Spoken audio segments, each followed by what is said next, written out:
Welcome to Go Get Great, the podcast for aspiring entrepreneurs and ambitious small business owners. I'm your host, Brittany, owner of Brittany Miller Socials and mother of 3. Go Get Great is all about helping you make life and business work together. You'll learn about the fumbles that helped get me and my guests to where we are today so you don't have to make them. So come join the journey with Go Get Great. Hello, welcome back to another episode of the Go Get Great podcast. I am really excited about today's topic. It's something that's very new and recent, and I have brought Grayson back onto the podcast with me today to kind of chat about all this. So just kind of a brief backstory about how I started my podcast, because what we're going to be talking about today is the actual process of starting a podcast, because I had this really big misconception about the time and the cost and a bunch of other things about starting a podcast. And it was something that I actually really wanted to do for quite a long time. And I just never dedicated the time to sit down and figure out, what kind of equipment I needed and how much all that was going to cost and like what the process was to do it. And then I actually did it. And it's, been really easy. Insider secret there. It's actually not as complicated as I thought. And, I'm grateful that I got started, but also kind of, upset that I didn't start sooner, because in my mind, it was just this big thing. It was this big project to tackle. So Grayson's going to be joining me today because he is the tech genius behind the podcasting. That being said, you do not need a tech background to do this. I just have the luxury of having some extra fancy features in mind because he has it. So he's going to talk about all of that. But I'm going to get us started today with kind of talking about the concept, yeah, of how you actually get started with a podcast. So obviously you've decided you want to have a podcast. That's why you're listening to this. So the really big thing that you need to figure out is kind of the style and the format of your podcast. So you need to think about whether or not you want to have guests or whether you're flying solo. You need to think about, how often you want to post it. And then in general, what it is that you're going to be talking about in each of your episodes. So you can either have a very broad topic, kind of like mine. So I talk about business and motherhood and kind of blending the two together. So I intentionally picked a very broad topic because I have a lot of passion and a lot of different things that I like to talk about. Or you could be something much more niche. Like you could be talking specifically about, how to train your dog, how to train your puppy. You can really kind of go on either end of the spectrum. For me, broad works really well for myself. But you can also see really great success from having a very specifically niche podcast. And you might actually I don't want to say do better, but it's all about, you could easily do better. It's all about SEO. So if someone wanted to learn how to train their dog and they really like podcasts and they typed in, how to train my puppy, and your podcast was called How to Train My Puppy with Grayson Dotsert, then chances are your podcast is going to show up. Obviously, people are probably not searching Go Get Great on Spotify. So all of my marketing needs to come from social media to promote my podcast. But that's kind of a separate topic that we will talk about later. So once you have a really solid idea about what it is that you want to talk about, the next step for you should be to figure out the name of what you're going to call your podcast. So I'm very picky about names. Grayson laughs at me. I'm picky about a lot of things, but names are one of them. They're very symbolic to me. So I spend a very large amount of time choosing a name for my podcast. But honestly, reflecting back on it, I think from the day that I decided I was going to start a podcast to the actual day where I had pretty much everything figured out, except my first recording, was 7 to 10 days. It really did not take as long as I thought it was going to. I think the hardest part about the name is making sure it's not taken on every single available. Obviously don't want it to be a podcast. That'd be the worst. But then if you can't get your Instagram handles or Facebook or website or whatever you're looking for, you're kind of can't really use it, right? So that's something that's really important, especially if you'd like to have a podcast that kind of lives on. So I knew that I didn't want to time my podcast. I didn't want to call it, Marketing with Brittany Miller Socials, because if I ever decided I wanted to stop my business, but I wanted to keep my podcast going, I needed it to kind of be self-standing, so to speak. So kind of keep that in mind when you're brainstorming names. And like I said, I'm not a super creative person, and the focus of this podcast is not about AI, but I will share that I did use AI to help me generate some names for my podcast. it didn't give me Go Get Great as a name option, but it helped me figure out what it is that I wanted to focus on in a name and kind of got me started. So you can always use those resources available to you if you need help on it. Don't let the name of your podcast be what stops you from starting it. So once you have the name, I think the next biggest step is a description for your podcast because it kind of helps really shape who you are, what it is that you're going to talk about. And kind of once you have some of these key things in place, you can actually start promoting it on social media and generating interest about it before you've released your first episode. So that by the time you're hitting schedule on it, you know that when it goes up, you're going to have listeners because people are excited and interested and on the journey with you. So definitely start talking about this while you're still in this kind of conceptualization phase. You want to make sure it kind of follows your tone too, though. You Yeah. definitely don't want to like be putting stuff out there like it's a super fun podcast, and then the entire time you're talking about like business analytics and like there's no jokes in the entire thing. You're gonna Oh my end up goodness. like with severe whiplash for everybody who goes to listen to it. Episode 4, Should I Be on TikTok, was not one of my better ones. Yeah, so it's really kind of good to have some of those things in mind. So your name and your description. And for me too, the cover art really falls into this category here because it's all about the vibe. So I design absolutely everything I do in my business in Canva. So my cover art was also designed in Canva, but you can also hire external people to help you with this if that's something that you're looking for. I don't know whether that's something that you want to do, but I know my friend Izzy from Izzy Weight Design, who you all have heard from on my podcast and my socials a lot. She actually offers cover art for podcasts if that's something that you're looking into. Um, so those are kind of the key pieces of conceptualizing. And then once you have that, you kind of move into, I don't really have a name for this phase, but kind of like the startup phase. So it's a little bit like actually getting going. So the Yeah. first thing that you want to start with would be your intro and outro, right? Yeah, probably. So again, use AI if you need some help with figuring out kind of an intro script. I think it's really important to spend time focusing on this piece of it because ideally your intro script, I'm going to say you're going to make it once and use it forever. That may not be 100% the case. And it's also probably not going to be a one-shot deal. I think I recorded mine about a dozen times before we finally landed on the one that I was super happy with. But it, again, sets the tone for your podcast and gives you something that you can promote on social media. And we have recorded it once and we've just kind of run with that intro. But you need to address kind of some of the key questions that people are going to have when they first come to your podcast, especially if you're not doing a pilot episode. That's kind of a separate thing. But you need to talk about who you are, what you're going to talk about, why people should listen and continue like following you on social media. And then you also want to give them the opportunity to connect with you further. So, follow you on socials or like and subscribe to your podcast. So making sure that you're including some of those key pieces in your intro and outro can really help set your podcast apart from others for starters.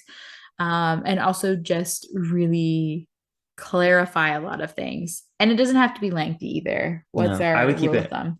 I would just keep it short. It's like I was kind of saying to Brittany before, if you have like a 2 minute intro and a 2 minute outro, you've got 4 minutes of intro and outro. And when people look at your podcast, like the difference between 36 minutes and 40 minutes is going to kind of look big to some people, right? That's so So true. ours is 26 seconds. I think the outro is a little bit longer because people are going to generally stop listening by then anyway. So it's just good to get all of your socials out, everything right at the end too.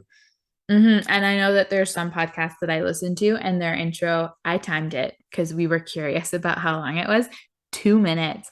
And I don't know about all listening platforms, but on Spotify, you can only skip ahead 15 seconds. So, like, I'm hitting this skip ahead button on repeat so that I don't have to keep listening to this 2 minutes. So, keep user experience in mind too while you're doing this, because that is a huge part of your podcast brand now, And because it's a brand. you want to make it pretty concise too, because I've heard some where it sounds like they recorded it once and it's very like odd. So what if you practice it a few times, record it a few times, and then you have something like solid you can put out there, it doesn't sound really weird.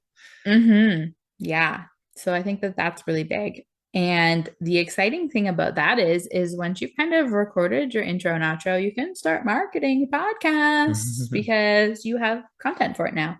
One other piece of the intro that I do want to talk about that I feel like is overlooked sometimes is that usually your intro is not just voice. There's usually audio that goes along with it. So Video?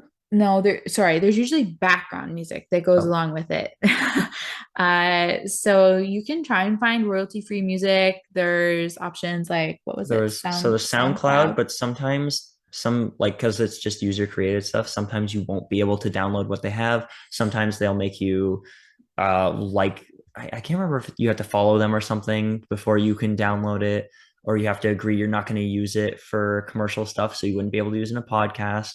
So that's kind of hard. There's one website called Free Sound Project. I believe it's just sound effects, but there is at least some like like audio where you can put it in an intro, and there might be some music in there too, but it'll be pretty short. Mm-hmm. It'll be way easier for you if you find like if you're willing to pay like $5 or something to buy music, because you will find like millions of songs for $5 that are all very good quality. Mm-hmm. And I'm a Canva girl through and through. There are some music clips on Canva that you could use because Canva has purchased the rights and royalties for this stuff. Same with all of the design elements that you use. So you could do that as well. But for me, it was really important that my podcast stood out and wasn't something that someone else could have in their podcast. So I am grateful and also fortunate to be in a position where Grayson has the time and talent and resources to do that. So he did actually play the guitar in the background on my intro and outro. So if that's something that you're interested in doing, then let us know. I think Grayson would be able to help you with that piece of it, but just don't spend too much time on this piece of it because I mean, truthfully, if I didn't tell you that there was even guitar music in the background of my intro, would you even know? Yeah. It also like you don't want to focus on it too much. Like I think it only took me like an hour to basically come up with it and then record it and then put it in there. Like it wasn't too bad, and then I just didn't worry about it too much, and then you kind of just hear it in the background. Yeah. Usually you're going to mix the audio like way down in the background too. You want your voice to be so much louder than it, so it's going to be like a very background part of your intro and outro. So I know one of the questions that I had before I started my podcast project was, how much is this going to cost me? I'm a bit of a bottom line girl when it comes to business. And I was actually really surprised by the number. So I personally did invest some capital collateral into starting, but I have since learned that you can start on like a ground zero budget. So Grayson, why don't you share with us how you can kind of get started with your podcast without investing a whole bunch of money? Yeah. So if you have a laptop, that works almost better because you can just use your laptop microphone. It's obviously not going to be like the greatest quality, but you can improve it by like going in your closet or being in a really soundproof room, or like, keeping basically out of loud areas and stuff like that. It's obviously not going to be as good as using a microphone, but it'll work for free. And a lot of people aren't going to worry about it too much. Like Brittany's podcast, most of the people she is talking to are using a laptop microphone or Mm-hmm. like a bottom line other microphone. And it's noticeable, but it's not turning people away as much as you would think it is. All the Mm-hmm. words are understandable and all of that stuff. Um, you can get audio editing programs for free. I use Audacity for all of the editing for that. Mm-hmm. If you're doing video, there is almost nothing that is free that isn't going to be an absolute nightmare to work with. So I use Filmora Pro. It's pretty cheap. I'll have So to look at what it is and put it in the description. that's for video editing to actually record the video. Yeah, so recording video, Brittany uses Zoom. Mm-hmm. Um, if you're having guests, you're almost going to need it anyways because they're probably not going to be in your location all the time. There are lots of platforms that you could record on. I've heard good things about StreamYard, but again, paid subscription. If you're just starting your podcast for the first time, well, for starters, good for you. But you're probably not going to want to invest in it until you know if it's something that you actually enjoy and can be consistent with. So start with these free options. And then, 6 or 12 months down the road, if you're still loving it and you're looking to kind of improve, then that's when you could revisit something like this and Mm-hmm. kind of invest in some more equipment for recording whether it be video or audio. Yeah. So, like I did mention, we purchased some audio equipment. Did you want Yeah. to briefly share what it was that we did? Yeah, before we talk about our stuff, if you don't have like a laptop, obviously you're not gonna like most desktops don't have built-in microphones. You can Mm, get like I would just go on Amazon, type in like USB microphone, and you'll find like hundreds of them with 4 stars, 5-star reviews. So you're probably fine with most of those. I already had an XLR microphone. They're just generally better to work with than USB microphones. But you have to, yeah. So I have actually it here. So you have to like have like this bigger cable plugged into it or whatever. So it doesn't just work like a USB, which means you're going to end up needing an audio interface to plug into, mm, which is going to be expensive. So I would recommend just getting like cheap USB microphone. Anything that's like $80 is going to be pretty good.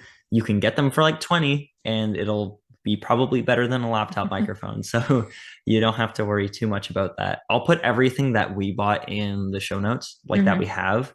But If you're looking to invest in the kind of equipment we have, just so that you're aware, you're probably looking at $300 to purchase yeah. the audio interface and the microphone. We also have boom stands for ours because that helps improve your audio Hmm. quality. It's not sitting on the desk, so you don't get all the bump and bounce noises while you're recording. Yeah. And there are cheaper audio interfaces too. Like you could probably with like our equipment set up mostly spend like $200 Canadian, of course. Mm-hmm. Um, or like yeah, 200 to 300 if you're going for like a cheaper setup, which is and then Brittany bought an extra microphone because she had in-person clients too, or Guess. guests, yes, guests too. So you're looking at like a little bit more if you're planning on doing that. But I would say most of the time you can just deal with what you have and it'll be good enough. Mm-hmm. Yeah, absolutely. So, like I said, for me, that was the biggest piece. So, I mean, I did invest a little bit and I was okay with that. But finding out that there are free options, podcasting really is an alternative that is available for anyone. You do not need tech experience. You do not need a large budget. You just need a little bit of creativity and some passion to kind of get it going, which is Did I really talk about cool. Audacity? You mentioned it briefly, but you should have Okay. probably mentioned it Yeah, I'll again. just say it again in case I missed it. I use Audacity for audio editing. It's like the best free thing you could possibly have for this. Mm-hmm. I don't, it's like basically as good as, well, at least for like starter, like just kind of doing your base stuff for like normal speaking. It's like all you will ever need for that, for audio editing that way. So I definitely recommend using that one. Mm-hmm. So, key tips for recording podcasts from a somewhat experienced podcaster. Set a timer. Just for reference, this is the second time we're recording this episode because the first time we did it, we talked way too much. So, being able to have a visual reminder of kind of how far you are through your episode is a really great way to stay on track. I would say that's one of the really big things. Especially if you're doing a solo episode, I Mm-hmm. recommend like planning out your sections. You don't necessarily need to write a script, but script because we like went so off topic the first time we recorded this, it was just going to be a nightmare. So like Part of kind me of wants to get post it though, because there was a lot of good info there. but like kind of just get which sections you're doing. Like you want to get out whatever the first thing you're going to talk about is. Like And an then outline, a yeah. wireframe. If you've got guests, it's going to be a lot harder. You're probably just going to, have your questions and then you're going to go through them, but you still want to like talk about what they're talking about too. Mm-hmm. And we're going to do a part two to this that's going to talk more specifically about how to actually manage a podcast once you get started with this. But I want to keep this one pretty basic. So, I mean, aside from that, my one other tip, so set a timer, try and have some prep notes or a rough framework. Even if you have a guest, it's always good to have a couple questions that you can throw in there if conversation kind of comes to a point where you're giving each other the awkward stare through the computer. It's just nice to be prepared in that sense. And I would say, kind of the third big thing is to just give yourself grace. Like, I know this is like such an overused phrase, but you are not going to be perfect the first time you do this. I'm Yeah. still learning things as I'm going. I'm making mistakes. I'm not always super well spoken. I say and like and a lot more than Yeah. I would really Brittany, like to. Grayson edits a lot of it out for me, which I no, super well, appreciate. Brittany is But also like very good at speaking in the first place. I find like I'm sure if you're listening to me talk, you can probably hear it is not nearly as good as Brittany. And I have to constantly think about not using the word like. So you will never be, I don't think you'll ever be good the first time you do it. Like even No. the biggest podcasters like I've listened to, they've said the first time I did it, I was not good. You do it for years, months, years, like decades, you're gonna end up being like way better at talking. Mm-hmm. So just keeping that in mind too, because I know, when Grayson started editing for me, and again, topic we'll talk about later, but I was like, it's got to be perfect. And it's absolutely impossible to edit all of that stuff out as much as you try. And also, honestly, I find that when we do, it doesn't sound as natural. It doesn't sound as authentic. Well, we can talk about that like in the actual later section and then Yeah. if you want. But it doesn't sound as natural and authentic to me because I know that as a human being, I say like and and kind of really and all of those things. So by taking all of that out, it takes out my personality, which is kind of the whole point of Yeah. podcasting. You just don't want it to be annoying. But Mm-hmm. like when you're getting into actually just talking in your podcast, that's obviously where you have the most creative freedom, right? Mm-hmm. You're gonna have your own sections and everything in there. Mm-hmm. And I would say my one other pro tip is expect it to be easier than you think it will be. I don't even know whether that makes sense. Not it doesn't even make sense to me. But it's going to be easier than you think. So we'll talk about how you can find guests later. But aside from, the cost and the equipment and how long it would actually take to do this, I thought it would be extremely challenging to find people to be on my podcast, that they would want statistics and demographics to see that it lined up. Not a thing. Literally, no one has ever asked me about that. Actually, that's not true. One person did, but not because they cared, just because they wanted to bring some information for my specific audience. But people want to be on podcasts. They are like huge and super popular right now. It is going to be so easy if you want to have guests on your podcast. You just kind of have to put it out there and you're going to be fine. So for me, that was my other big thing because I went into podcasting knowing that I wanted to have people on my podcast. I wanted to be able to socialize and interact and add value and create connections in that way. And I thought it was going to be like this uphill battle of me begging people via email to be on my podcast. And that has not been the case at all. So just keep that in mind.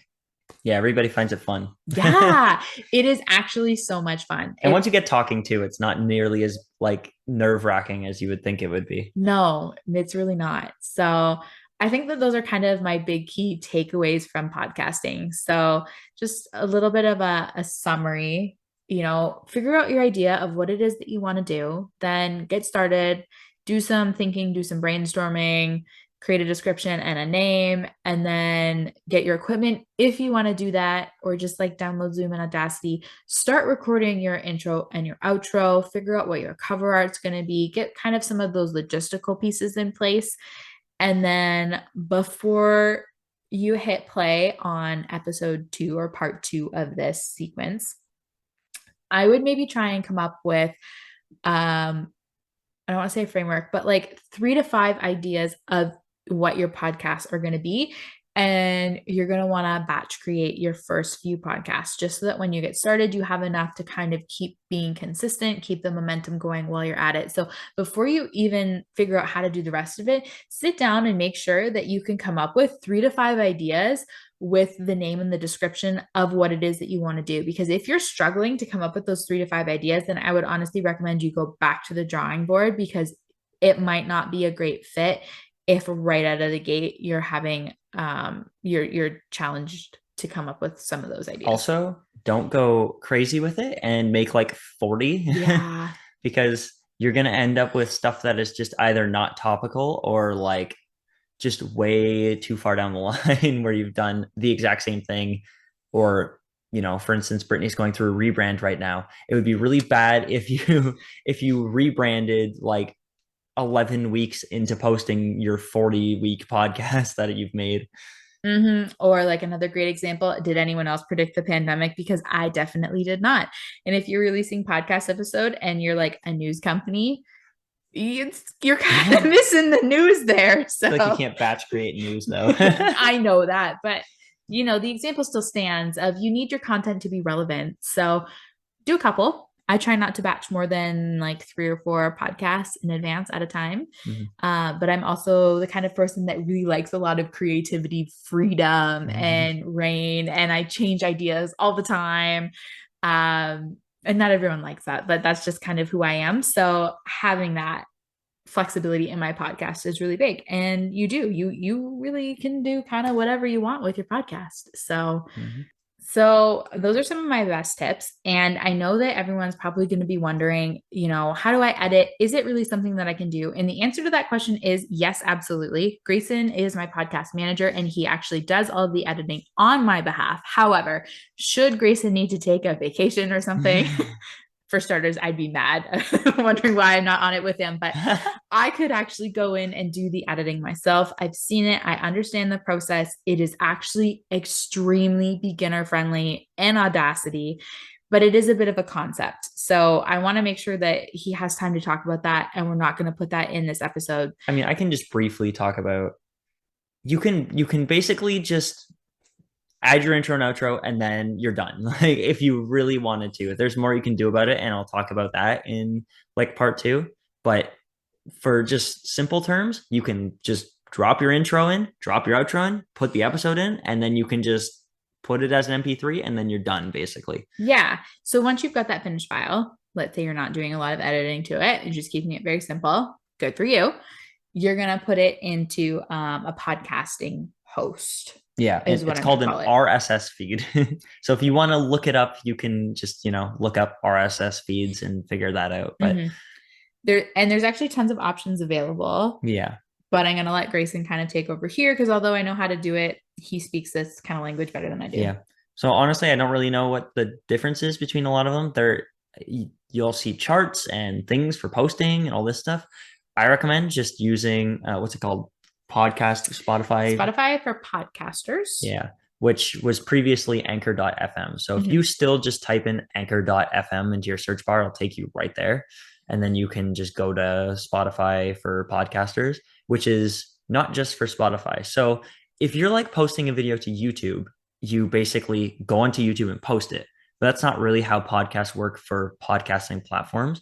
You have this thing called an RSS feed where you're uploading your episodes to, and that's where you type in your title and your description and everything that goes on a podcasting platform, and then you link them to every podcasting platform. So you'll link it to Spotify, you'll link it to Apple Podcast, you'll link it to Stitcher and whatever, and then it'll automatically post to all of those when you post the episode in your RSS feed. So or schedule. Yes, or schedule it, but you really don't need to be logging into Spotify, uploading it there, logging into Apple Podcast, uploading it there, logging into this. You just link it all and then you post it and it's done. It's like an intermediary platform. It's actually incredibly helpful. And again, very user friendly. It operates very similar to a Word document. You just go in and type whatever you need. You can hyperlink things. You can change the cover art graphic on it. There's a lot of different cover customization options there. And since you can link it to like anything, you can put it on your website too.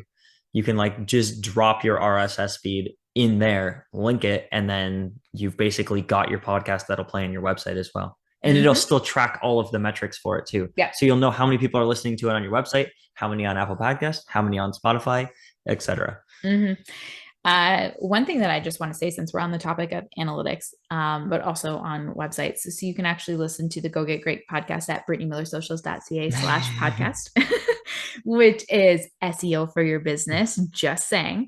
But I found it really helpful to be able to see my audience demographics. So you can see a lot of that on Instagram too, if you're using social media, but you can see kind of where people are listening, how old they are, what platforms they're using. So it's a great way to learn more about your business and kind of the value and service that you're providing to your people, because typically your listeners are also going to be the people that follow you on social media. So I just thought that was a very neat feature of it. I didn't know that was all going to be available. Yeah, so you've done your conceptualizing, you've got your intro and outro recorded. Hopefully you are brainstorming some ideas for your initial episodes. You've obviously edited your intro and outro in Audacity already. You can start talking about all of that on social media. So, what next? You've uploaded, well, you may not have recorded your initial episodes. You probably haven't used Spotify for podcasters yet, but the big question is, what comes next? So again, we're not going to dive into this topic because there is a lot, but I do want to let you know what we're going to talk about in the next episode. So we're going to talk a little bit more about the editing process. Yeah. We can do some more information there. I'm going to spend some time sharing my process on how I manage my podcast, from finding guests to organizing all of that, how I prep for my episode recordings, what happens after that, what it's like to work with a podcast manager. And we can also talk a little bit about monetizing your podcast, and maybe also a little bit about how you can promote it on social media. So kind of some of the big pieces about, what happens next. Anything else you want to add to that, Gray? I don't think so. I think I'll cover most of like the length of time it takes to edit and stuff like that too, which is probably something that's kind of important. But yeah, I think you pretty much cover it. So for any of you guys that are listening to this right now, I just want to put it out there that if you're interested in starting your podcast and you're like, this all sounds fantastic, and yes, I could do it myself, but either I don't have the time or I just don't want to, and you're interested in hiring a podcast manager, Grayson is actually going to be stepping into that role for my business. So I'm really excited to be offering this as a new service for anyone that's interested. You can work with me to manage the social media aspect of it if you'd like, and Grayson can do all of the editing, from helping you with your intro and outro and the background music to actually editing the podcast and posting it, writing your show notes and your descriptions. Oh, that's something we didn't talk about, show notes and descriptions. So we'll put that in part 2 as well. Yeah. So we will cover all of that from, A to P of podcasting, help you get out and get started. So I hope you found some really good value in this episode. We tried to be concise but informative for you, and we will be doing a much deeper dive in the next one. It will probably be a little bit longer, just so you are aware. So thank you guys so much for tuning in, and we will see you for part 2. Bye. Thank you so much for tuning in to Go Get Great. I hope you found some useful tips and tricks that can help you make life and business work together. If what I said resonates with you, please share it on social media, and don't forget to tag at Brittany Miller's socials so that I can celebrate you for taking those first steps towards achieving greatness. Remember, success doesn't happen overnight. It takes dedication, hard work, and a lot of spirit. So don't be afraid to dream big and go after what you want. Keep striving for greatness. You get closer with every step forward, no matter how small they may seem. Until next time, go get great.